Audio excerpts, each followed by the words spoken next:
Hello YouTube family, नमस्ते। तो आप लोग कैसे हो? उम्मीद करती हूँ आप लोग बहुत अच्छे होंगे, स्वस्थ होंगे, मस्त होंगे और अपने अपने ज़िंदगी में एकदम खुश होंगे, खुशहाल होंगे।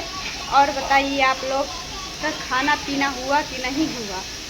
और आज हम क्या बना रहे हैं आप लोग को दिखा रहे हैं। देख लीजिए, हम बना रहे हैं आज, इसको सहजन बोलते हैं ना, इधर तो दूसरा कुछ बोलते हैं। इसको आप लोग क्या बोलते हैं कमेंट करके ज़रूर बताएं। सहजन का सब्जी, चावल। और हम आलू में नहीं बना रहे हैं, हम आलू में नहीं बनाते हैं, टमाटर में बनाते हैं।